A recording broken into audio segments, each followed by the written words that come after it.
मेरे स्कूल के दिन। उस भयानक रात की अनकही हकीकत, कुछ यादें इतनी गहरी होती हैं कि समय की धूल भी उन्हें धूमिल नहीं कर पाती। मेरे स्कूल के दिन, एक छात्रावास के एकांत गलियारों में बीता वह वक्त उन्हीं स्मृतियों में से एक है। यह कहानी है एक भयानक रात की, जिसने हमें एक अनजानी हकीकत से रूबरू कराया। गर्मी की छुट्टियों के बाद जून के महीने में जब स्कूल फिर से गुलजार हुआ, तो माहौल में एक नई तरह की उत्सुकता थी। हमारा यह आवासीय विद्यालय था, जहां हर छात्र का जीवन छात्रावास के अनुशासन में बंधा था। इसी बीच स्कूल परिसर में एक नई भव्य छात्रावास की इमारत बनकर तैयार हुई। एक दिन 9वीं और 10वीं कक्षा के छात्रों को उसी नए भवन में स्थानांतरित कर दिया गया। सबने अपनी अपनी नई जगह संभाली।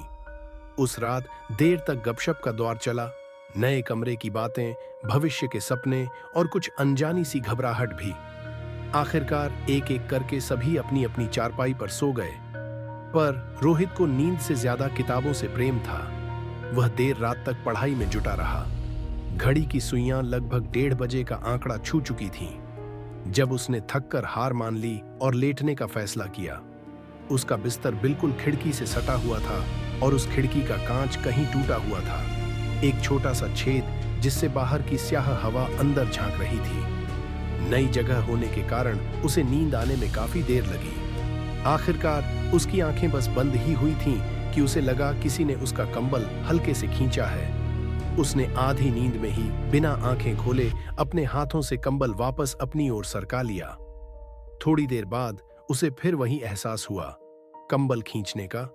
इस बार उसने इसे महज वहम मानकर नजरअंदाज कर दिया, और फिर अचानक जोर का झटका लगा।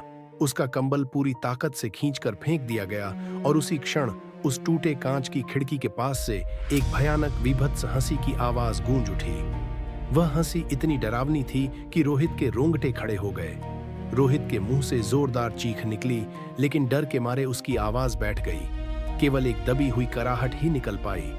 उस चीख को सुनकर कमरे के बाकी लड़के हड़बड़ाकर उठे और भागे भागे रोहित के पास आए। उस रात किसी की आंखों में नींद नहीं थी। पूरी रात सभी लड़कों ने जागकर बिताई। सुबह जब रोहित थोड़ा होश में आया, तब उसने सांसें फूलती हुई, कांपती आवाज में पूरी घटना विस्तार से बताई।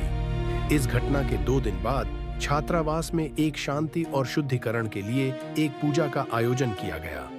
उसी जगह को पवित्र करने के बाद रोहित वहीं फिर से रहने लगा। पर इस बार उसने उस टूटी खिड़की के पास हनुमान चालीसा का एक चित्र लगाया और बजरंग बली की एक तस्वीर भी स्थापित की।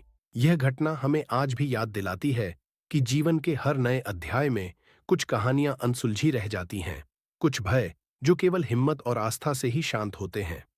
क्या आप जानना चाहेंगे कि रोहित ने इसके बाद उस कमरे में कैसा महसूस किया